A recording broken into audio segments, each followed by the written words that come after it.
Bonjour à toutes et à tous, on vous donne la bienvenue. On est ravis de vous avoir ici présent dans ce webinaire informatif du projet Innovatech pour les organisations productrices et les associations financières invitées. Encore une fois, merci beaucoup de votre participation pendant cette séance. Vous pouvez avoir l'interprétation simultanée vers le français si vous en avez besoin. Vous pouvez utiliser depuis ce moment cette fonction. Bienvenue, chers collègues, chers invités qui participent à ce webinaire, qui parlent français ou espagnol. Les 4 sujets que nous allons aborder aujourd'hui sont les sujets que vous voyez sur l'écran. Le premier, c'est connaître les institutions qui promettent le programme. La Sparkassenstiftung allemande, et aussi de connaître le contexte selon lequel ce projet Innovatech est réalisé, ainsi que les problématiques que nous avons identifiées dans plusieurs moments. Et pendant ce webinaire, nous allons connaître le projet Innovatech, de quoi s'agit-il, quels sont certains détails et comment les organisations vont participer dans cette phase initiale. Et en dernier lieu, tout ce qui est lié aux questions sur cette présentation. À présent, j'aimerais vous présenter Christina Olsen, la directrice du projet Innovatech du FIDE de la Sparkassen Stiftung allemande. Je lui donne la bienvenue et je lui donne la parole. Merci beaucoup. Merci beaucoup, José Antonio, et bonjour à toutes et à tous. Merci beaucoup de nous accompagner dans ce webinaire Innovatech. Je suis vraiment ravie de vous saluer. Donc, je travaille au Mexique, mais je travaille aussi dans plusieurs organisations, dans plusieurs pays. Comme plusieurs d'entre vous le savent, ce projet allait commencer il y a 2 ans. Mais la pandémie de la COVID-19 a changé les plans. Cependant, nous avons encore tous ces composants du projet Innovatech.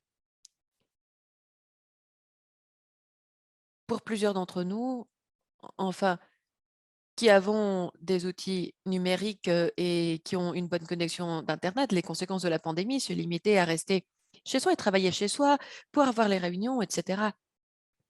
Donc, c'était difficile, mais on continue. C'est une nouvelle façon de travailler. Aujourd'hui, nous avons les meilleurs témoignages. Et on sait que ce n'est pas tout le monde qui a vécu cette nouvelle réalité de cette façon-là. Il y a des personnes qui n'ont pas pu dire, d'accord, il y a la pandémie, je vais rester chez moi. Parce qu'ils doivent rechercher des financements et vendre des produits. Au niveau mondial, l'utilisation des technologies a accru d'une façon exponentielle pendant la pandémie. Mais on ne peut pas dire cela des zones rurales. Pour cette raison, nous avons cette préoccupation du fait que la brèche numérique pourrait s'agrandir à cause du manque d'accès aux technologies.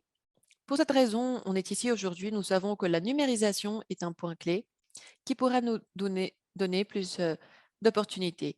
Le programme Innovatech a l'objectif d'aider les personnes qui ont subi les pires conséquences de la pandémie. Et c'est grâce à notre belle équipe du FIDA que nous avons pu concevoir ce programme. Et donc, nous voulons voir sa mise en œuvre pendant cette année. Ici, dans la diapositive suivante, vous verrez l'équipe complète. Nous avons un très grand réseau de soutien au FIDA avec les fournisseurs et les différents intervenants. Vous allez les connaître dans le programme, certainement. Et à présent, j'aimerais donner la parole à mon collègue qui a plusieurs années d'expérience en travaillant dans le secteur financier et dans des projets au Mexique. Il sera en charge de toute cette partie-là. Allez-y, on te donne la parole. Merci beaucoup. Christina? Comme Christina l'a déjà dit, nous voulons générer de l'impact dans les institutions financières ou à travers des institutions financières. Alors, pour commencer, pour parler sur ce contenu, on va d'abord vous présenter les institutions qui promettent le programme Innovatech. Le premier, c'est le Fonds international de développement agricole, cette agence spécialisée des Nations unies qui intervient afin de promouvoir la population rurale, de l'autonomiser pour qu'elle puisse augmenter leur production alimentaire et pour améliorer les conditions de vie de ces personnes. C'est l'objectif du projet Innovatech qui vise des personnes qui habitent dans les populations rurales. Ce projet a un budget de 3,5 millions de dollars. C'est un projet, c'est un mécanisme de mesure incitative du FIDA pour la population rurale pauvre et qui veut promouvoir ou améliorer les conditions dans lesquelles les personnes qui habitent dans des zones rurales et qui ont des activités productives dans ces zones obtiennent des moyens de financement. D'un autre côté, nous avons la Sparkassen Stiftung allemande.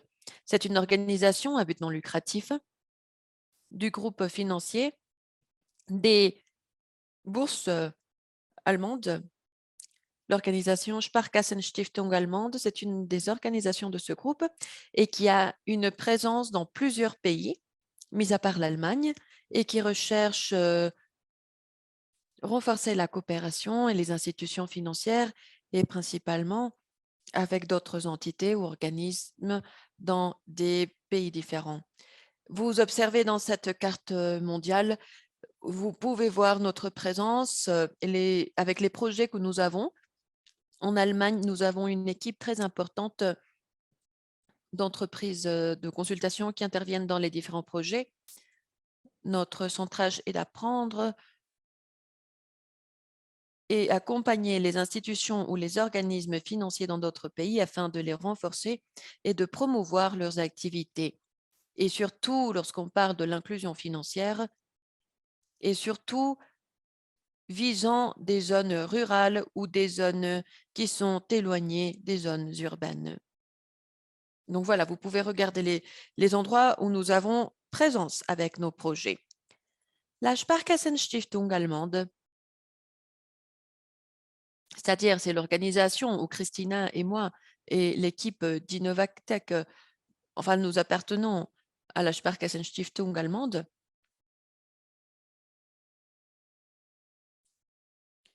Ça fait déjà 30 ans que notre organisation a des opérations et nous travaillons surtout avec cet aspect financier, avec des organisations financières. Nous travaillons sur des sujets d'inclusion financière dans les différents pays. Et puis récemment, un des projets les plus récents que nous avons eu au Mexique et en Amérique latine, c'est le projet HackaFest. C'est un hackathon, c'est-à-dire des jeunes, des groupes de jeunes ont conçu des solutions pour lier les organisations financières aux personnes qui ont des activités de production, des productions agricoles. On l'a aussi fait l'année dernière, on avait 5 institutions financières, 4 parmi elles étaient opératives et une autre était financière. Elles ont été liées à 5 startups afin de pouvoir rechercher des solutions dans ces processus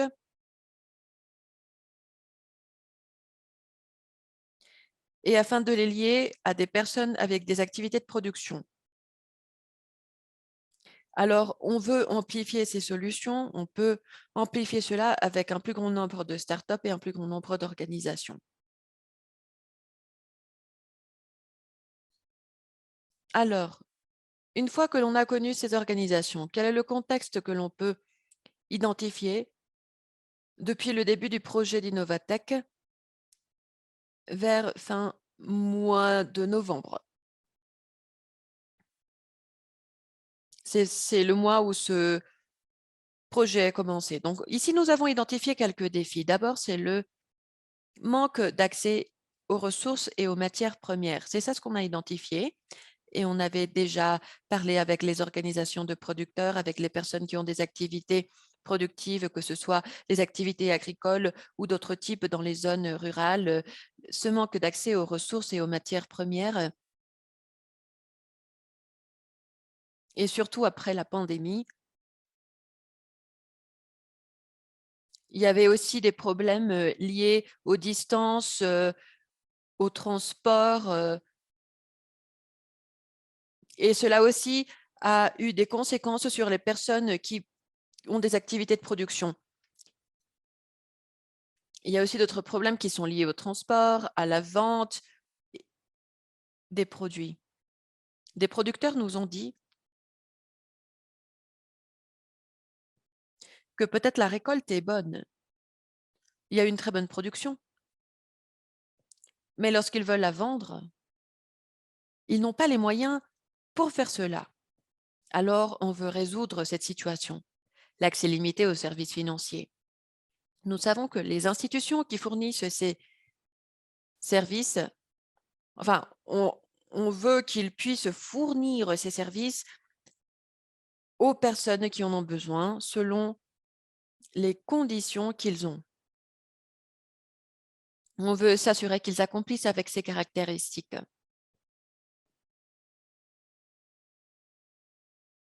La crise économique générée par le Covid-19, on la connaît tous, et Christina l'a mentionné déjà. Les organisations n'ont pas arrêté de réaliser leurs activités. Cependant, les différentes organisations, que ce soit d'accès au financement, elles ont eu un impact. Et pour cette raison, leurs activités et leurs processus ont aussi eu un impact. La manque d'assistance technique. On voit qu'il y a une insuffisance d'assistance technique spécialisée et au long terme et qui puisse être disponible au moment requis pour les producteurs et les différentes organisations. Un autre thème qui est très important et que nous allons voir avec les entreprises et les organisations qui participeront dans le programme, c'est pour réduire en fait la brèche numérique et le bas niveau d'adoption des technologies. Il faut donc améliorer les infrastructures des technologies dans ces zones. Alors, les outils numériques sont de plus en plus importants. Ils peuvent vous aider. De cette façon, on pourra améliorer la production ou la vente ou l'accès au financement ou l'assistance technique. Alors, la technologie, depuis Innovatech, est perçue comme un moyen pour les organisations de production, pour les personnes qui ont des activités dans des zones rurales. Alors, quel est le groupe visé par ce programme? Toutes les activités qui seront réalisées viseront cette population. On vise du moins 9000 foyers à travers ces aides sociales, c'est-à-dire on veut aider les organisations, les groupes qui sont composés par des personnes qui sont les propriétaires de ces productions agricoles. Aussi, on veut intégrer des organisations qui sont composées surtout par des femmes, des jeunes et des personnes des peuples autochtones. Aussi, nous voulons promouvoir les organisations de production agropastorale ou de commerce dans les zones rurales, ainsi que les institutions financières qui offrent ce service aux personnes qui travaillent dans le champ. Il s'agit d'une voie pour améliorer cette inclusion financière et cet accès au financement pour ces personnes-là.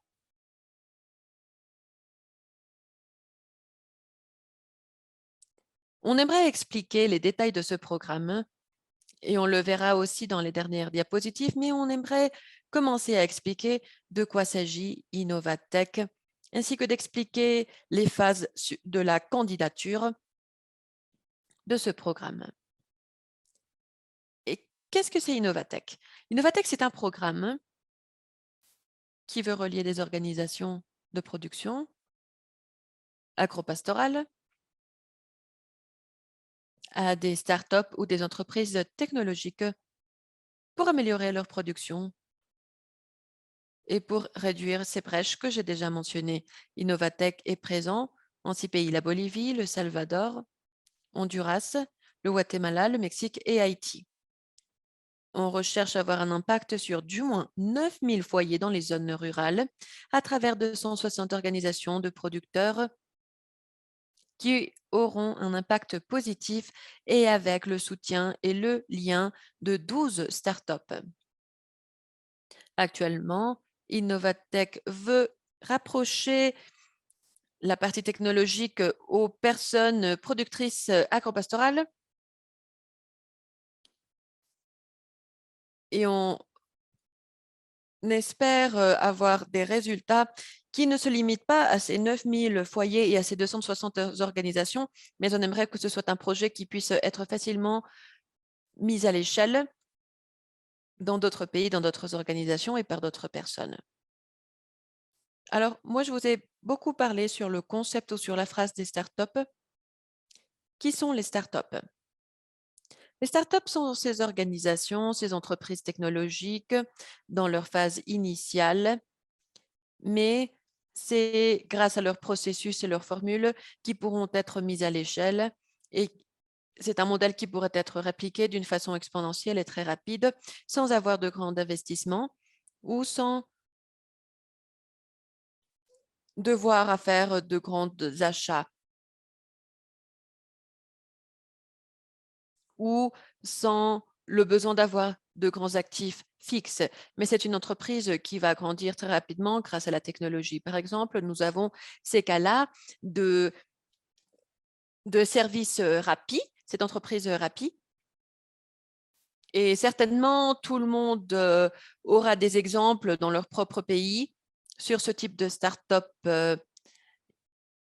Et ce sont des entreprises qui, tout en faisant des petits changements dans leur technologie ou dans leur modèle de business, qu'ils pourront en fait croître beaucoup et donner ce service à beaucoup plus de personnes. Dans le cas de l'Innovatech, nous priorisons deux types d'entreprises technologiques, les fintech et les agritech.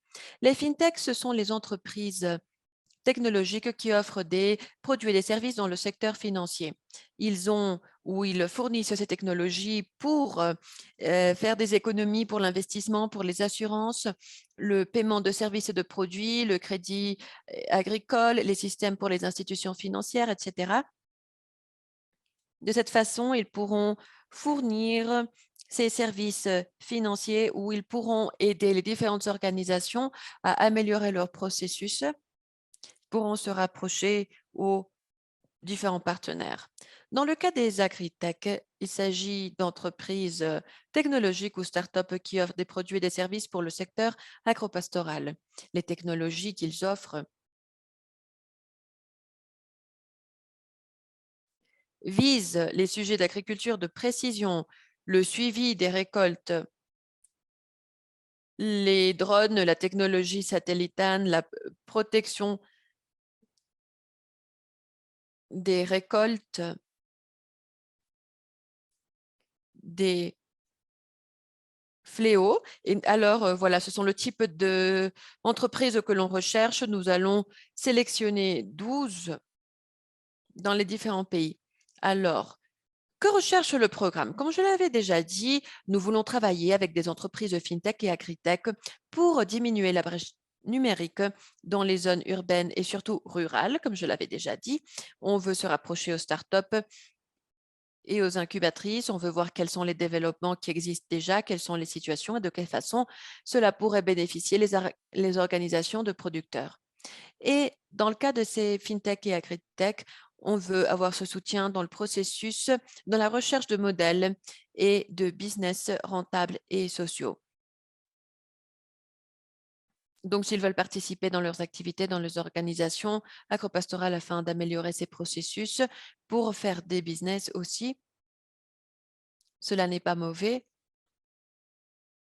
mais on veut il y a des organisations qui préfèrent revenir aux zones urbaines et aux activités qu'ils considèrent plus traditionnelles. Pour cette raison, on aimerait encourager ces entreprises à regarder le secteur agro-pastoral et voir quels sont les différents bénéfices qu'ils pourraient obtenir. Dans le cas des institutions financières non bancaires ou des banques qui offrent des services à ce secteur, en fait, ce qu'on aimerait, c'est augmenter l'inclusion financière dans ces zones rurales et aussi fournir donc des formations et un accompagnement à ces entreprises afin qu'ils puissent s'unir à ces activités.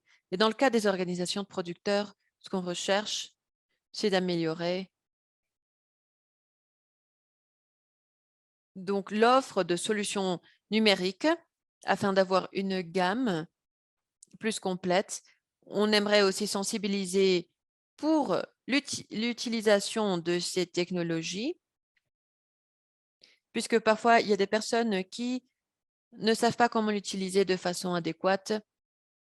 Alors, ce qu'on recherche, c'est de sensibiliser, former pour que ces nouvelles technologies puissent être utilisées de façon plus adéquate. Aussi, on aimerait générer cette confiance parmi les organisations de producteurs, les startups et la technologie qu'ils offrent. Ici, on va dire à qui est dirigé ce programme. Cette initiative est dirigée pour les organisations de personnes productrices et les institutions financières non bancaires qui fournissent des services dans le secteur rural, dans la Bolivie, le Salvador, Honduras, le Guatemala, le Mexique et Haïti. Si vous êtes une organisation de personnes productrices ou si vous êtes une institution financière non bancaire qui a des opérations dans ces pays et que vous aimeriez participer, c'est ici l'endroit précis. Et vous pourrez le faire de la façon suivante. Nous allons bientôt l'expliquer. Quels sont les bénéfices pour les organisations? Si vous appartenez à une organisation productrice ou si vous connaissez une organisation de personnes qui ont ce genre d'activité, on vous demande de partager cette information dans vos réseaux sociaux pour que ces personnes puissent se rapprocher à nous. Les organisations, lorsqu'elles participent dans le programme Innovatech, elles pourront participer aussi dans des ateliers, des sessions de travail et dans le programme pilote avec les startups FinTech et AgriTech choisis. On va aider aux personnes de ces organisations, enfin, on va pouvoir aider ces personnes à travers les organisations. Vous aurez accès à de nouvelles technologies pour que les processus soient beaucoup plus faciles et beaucoup plus rapides. On va augmenter ces processus, on va réduire des brèches à travers ces applications, ces mises en œuvre. On va augmenter l'accès aux services financiers, par exemple le financement, les assurances, et aussi on va augmenter l'accès aux services non financiers, par exemple la formation, l'assistance technique, etc. Et aussi, on aura une communauté où on pourra partager des informations afin que vous puissiez améliorer votre production et vos processus. Alors, on vous invite à participer dans ce programme et aussi avec les autres organisations que vous connaissez déjà.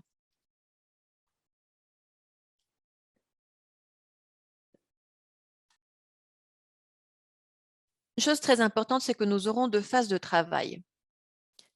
J'aimerais vous dire que depuis le 28 février, nous avons lancé un appel afin de pouvoir choisir les startups, les agrotech et les fintech. Donc, cela a été fait depuis le 28 février et à présent, nous sommes dans le processus de sélection. De même, nous lançons à présent cet appel de candidature pour les organisations de production ou les associations non bancaires dans ces 6 pays afin que vous puissiez vous rapprocher du programme Innovatech pour que vous puissiez envoyer votre candidature et que vous participiez dans cette première phase qui vise 24 organisations et institutions. Et cette première phase sera ouverte jusqu'au 4 avril. Et après le 4 avril, nous pourrons choisir 24 organisations et institutions pour travailler avec les organisations FinTech et AgriTech cette année-ci. Si jamais votre organisation n'est pas choisie dans cette première étape, j'aimerais vous dire que nous allons choisir d'autres organisations afin de multiplier ces activités que nous avons réalisées avec le premier groupe. En novembre, nous aurons notre deuxième phase. Ce processus de candidature a deux activités principales. La première activité, en fait, vous devez remplir ce formulaire. Ici, nous avons le lien en espagnol et en français. Ces liens vous donneront l'accès et ces liens, je vais arrêter de partager mon écran en fait.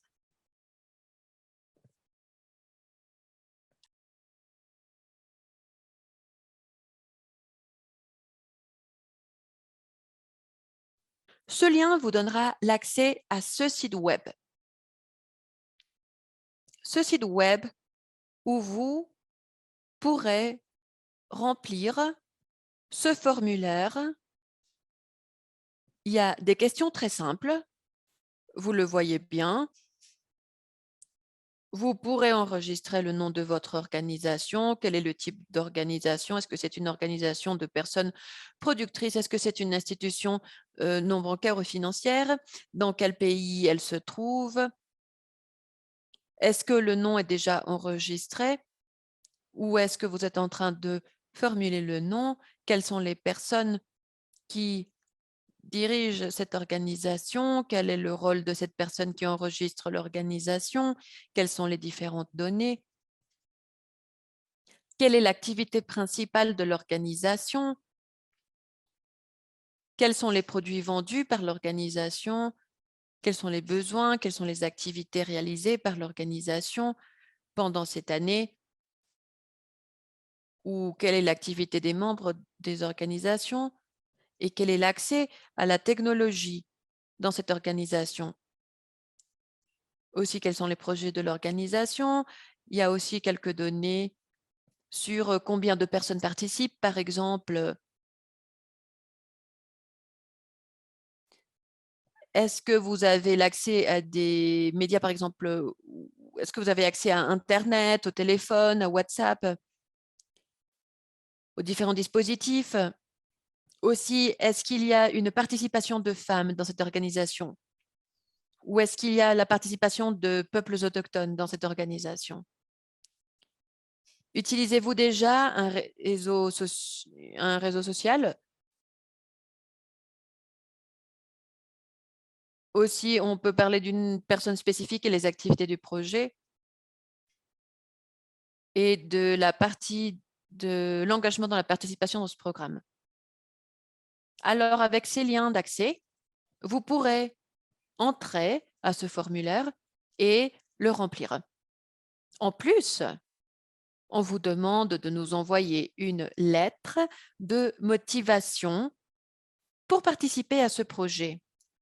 On va vous montrer le format et vous pourrez l'envoyer à ce courriel hola@innovatechlatam.com avant le 4 avril. Vous avez là sur l'écran l'adresse mail.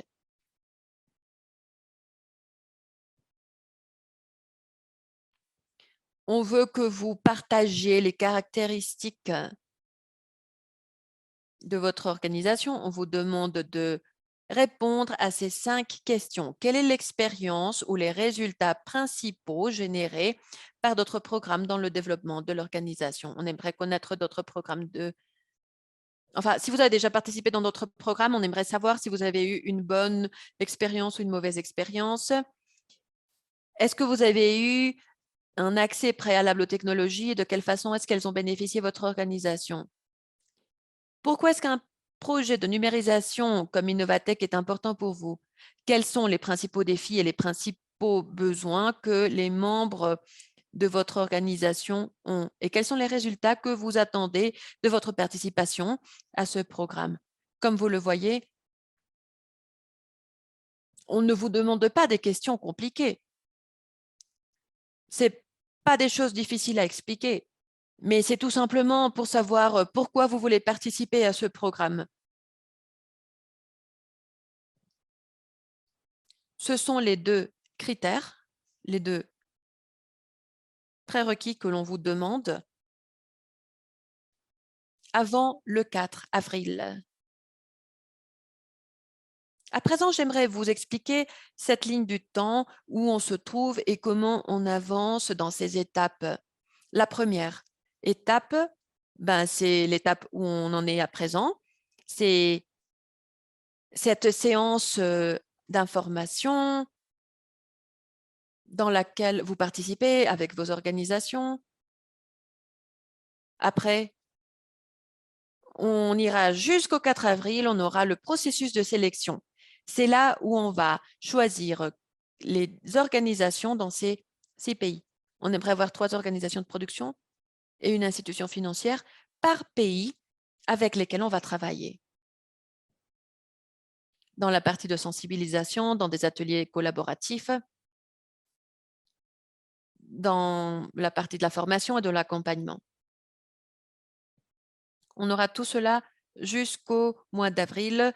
Vers le 8 avril, on devrait déjà avoir choisi les différentes institutions.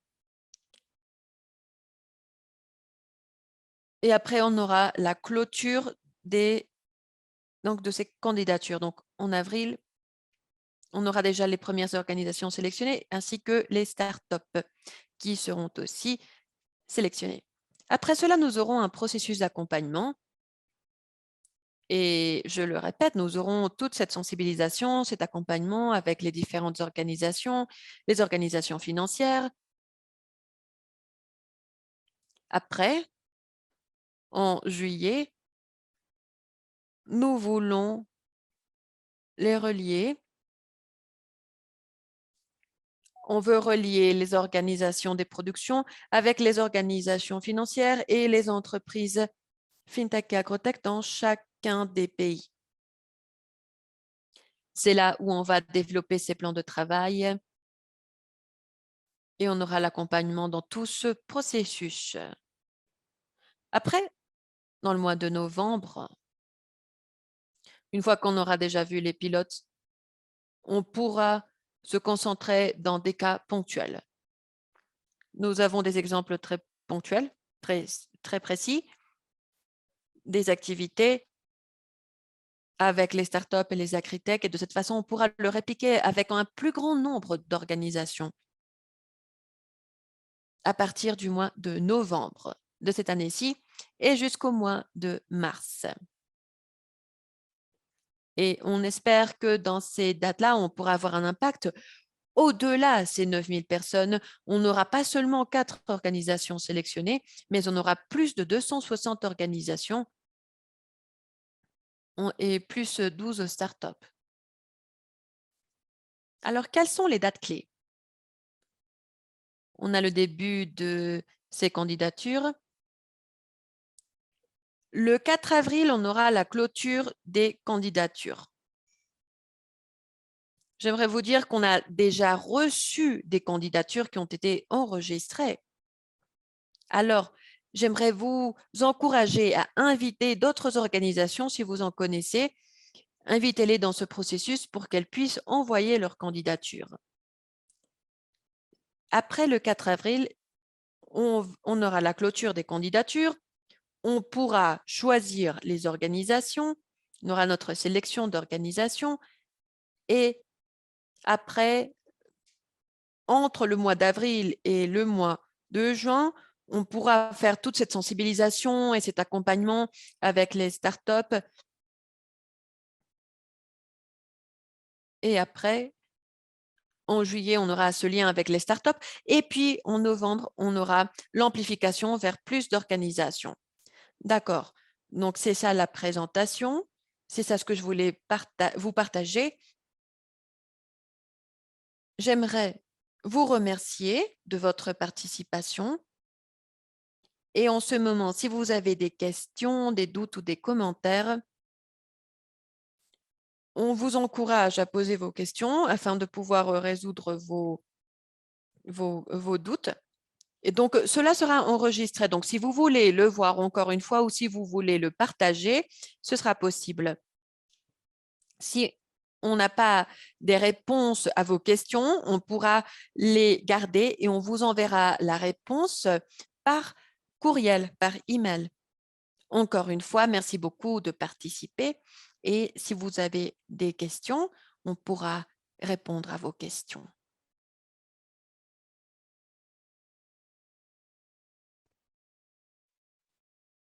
Hola, Toño. ¿Sí me escuchas? Bonjour Tonio, est-ce que tu m'entends?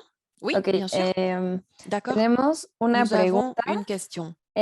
¿Qué tipo de apoyo recibiríamos de Quel Innovatec type de las instituciones soutien financieras no on bancarias? recevrait de la part d'Innovatech les institutions financières non bancaires? D'accord, merci, c'est une très bonne question. Les organisations de production et les institutions financières non bancaires,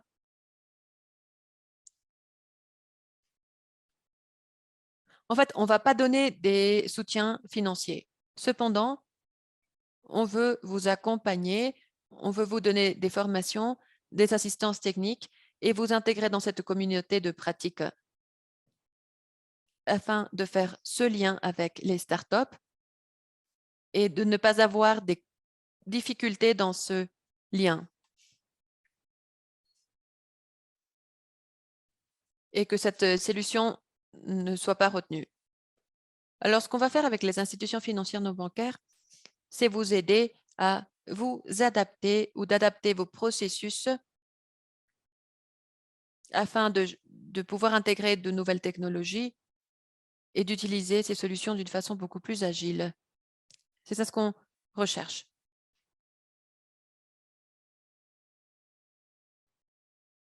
Super, muchas gracias, Toño. La Très otra bien, Antonio, pregunta merci. Une autre es, question, c'est ¿las organizaciones de productores deben ser de algún cultivo en particular? est-ce que les organisations de production doivent se centrer dans un type de récolte en particulier? Non, non, il n'y a pas de limitation. En fait, moi, je vous encourage à envoyer votre candidature, à remplir le questionnaire, mais il n'y a pas de limite de ce genre. Gracias. Otra pregunta es, ¿solo participarán Une autre cajas question. agrícolas o también podría participar la Est-ce que banca de seulement desarrollo local? des banques Por agricoles ejemplo, peuvent participer ou Honduras, est-ce que la Banque de développement local peut Bonadesa. aussi participer?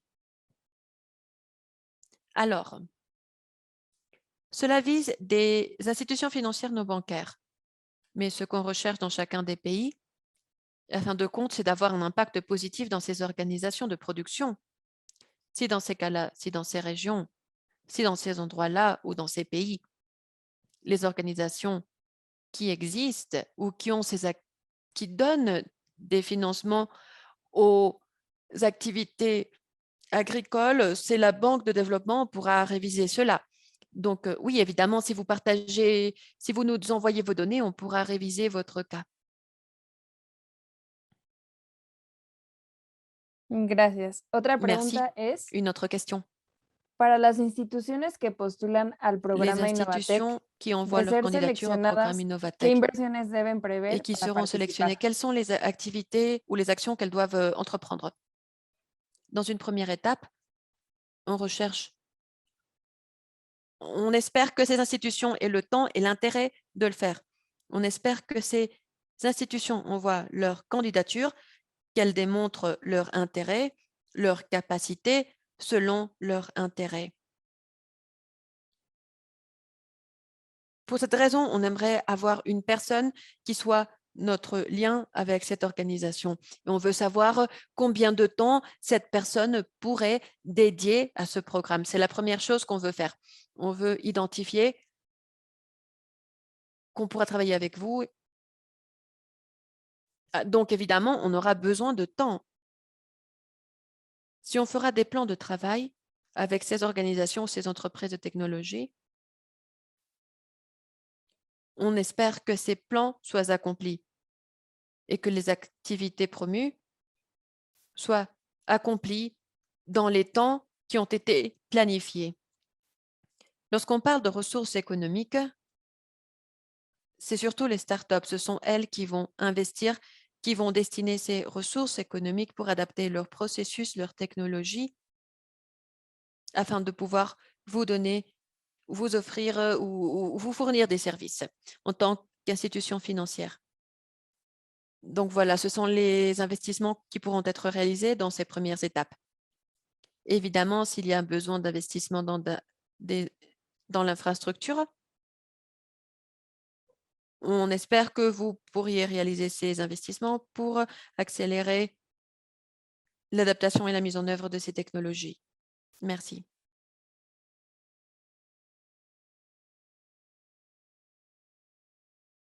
Carla, y a-t-il d'autres questions? No, Toño, ya fueron todas las preguntas. Non, Togne, c'est toutes les questions qui sont là, apparemment. Sí, espera un segundo, es que Si, están escribiendo s'il y a las une question, preguntas. ils sont en train d'écrire les questions. En tout cas, Al ser participantes del proyecto, si on participe dans ce projet, ¿qué compromisos tendríamos con Innovatec para una institución financiera no quels seraient bancaria? les engagements qu'on aurait vis-à-vis Innovatech si nous sommes une institution financière non bancaire? En fait, ce qu'on recherche, c'est qu'une fois que vous serez sélectionné, on fera un plan de travail, on va vous relier avec les startups. Dans cette première étape, on veut que vous participiez aux ateliers de sensibilisation, de formation, et une fois que l'on entrera dans cette phase de pilote avec les organisations, on aura un plan de travail établi et cela permettra que dans cette phase du pilote, on aura des expériences et des cas de succès et de bons résultats. Dans d'autres exercices,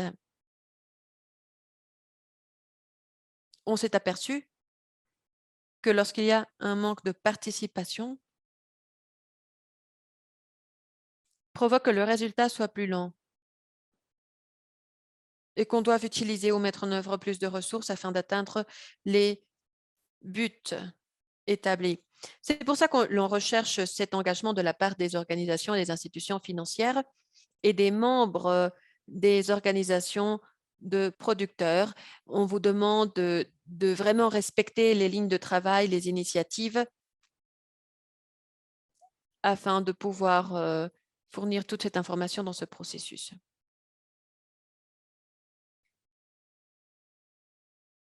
Je ne sais pas s'il y a d'autres commentaires. Sí, Toño, tenemos otra Oui, pregunta. nous avons une autre question. FindePro es una organización que asocia a entidades financieras FindePro est une comunales organisation qui de associe des productores en Bolivia. entités Son 3 financières sectores en Bolivie. productivos que se atienden: café, cacao y quinoa. Et donc, La ils produisent du participación café, puede du ser a nivel cacao et du colectivo quinoa. o tendría que ser individual de cada entidad Est-ce que financiera comunal, la como gremio participation peut être faite que provee comme un de ensemble ou est-ce software que cela financiero contable doit a être sus fait 3 asociadas. de façon séparée? Donc d'abord, je vous demanderai de vous enregistrer en tant qu'une organisation, de façon générale. Et on pourra avoir ce contact d'une façon très rapide. Nous aurons aussi des appels dans certains cas. On veut demander cette information. Mais l'invitation à présent, c'est de déposer votre candidature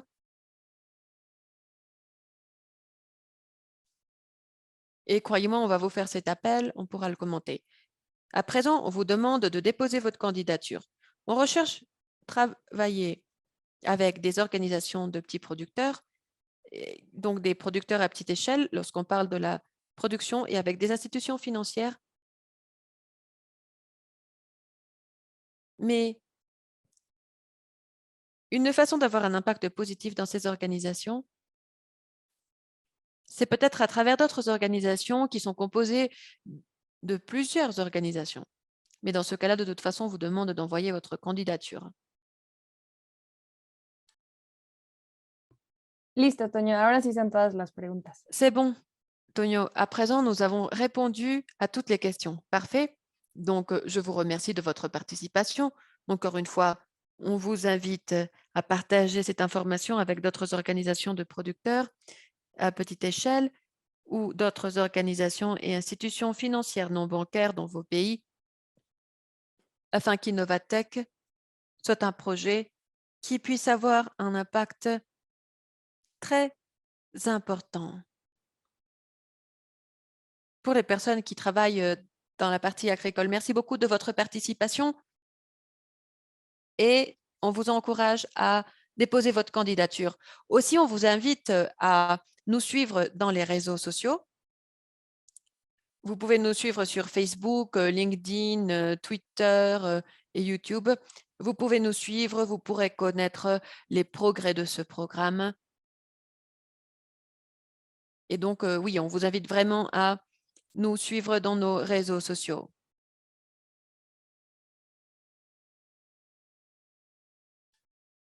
Donc, vous pouvez aussi visiter notre site web et j'aimerais vous rappeler, le courriel, c'est hola@innovatech-latam.com.